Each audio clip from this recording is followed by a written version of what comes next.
Demiştim yani bize dini bu pek pahalı bir adam.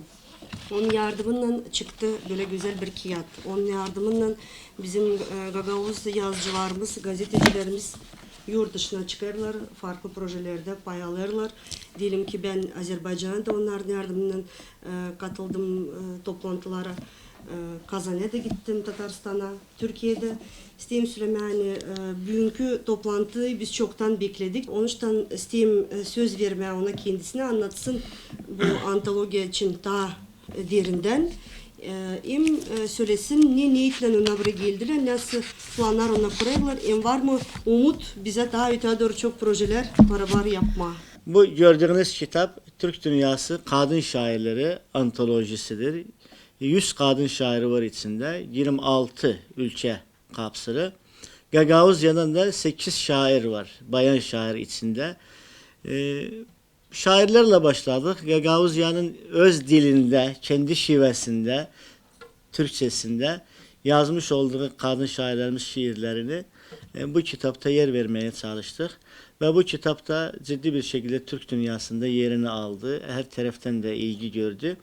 Gagavuzya'nın ilgisini çekmek istedim. Bütün Türk dünyasının Gagavuzya'ya dikkat etmelerini. Burada tek amacım oydu. O yüzden de bugün yaklaşık 2 yıldır biz bu kitabın tanıtımını Kıbrıs'ta yaptık, Azerbaycan'da yaptık, Irak'ta yaptık, Türkiye'de yaptık. Birçok bölgede yaptık. Ancak Gagavuzya şairlerine bugün kısmet oldu. Onlarla buluşup kitaplarını ve onur belgelerini yani hizmet ödüllerini vermek.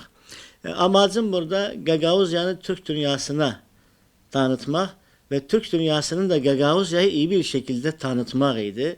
Şairlerden başlayarak ve aydın insanlardan, gazetecilerden başlamak. Gagavuzya'nın yazıcıları gerçekten de kullandıkları dillerini, şiirdeki üsluplarını diyelim ki başka bir topluluklara göre değişmemiş, etkilenmemiş.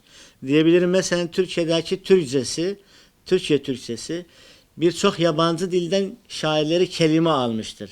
Niye? Etkileşmiştir.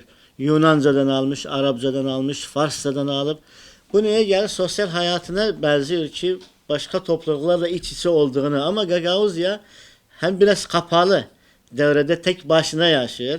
Daha iyi bir şekilde açılmamış ama bunun da iyi bir şeyi nedir? Dili bozulmamış.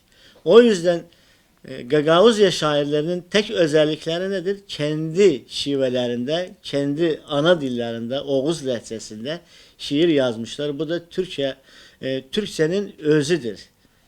O yüzden bunu diyebilirim ki Gagavuzya şairleri kendi ana dillerinde şiirlerini, halk dilinde şiirlerini yazmışlar. O da faydası nedir, yararı nedir bunun? Okuyan hemen anlar bunu. Yani sözlüğe ihtiyacı yoktur Gagavuzca yazdığının. Gitsin sözlükte, kamusta aktarsın.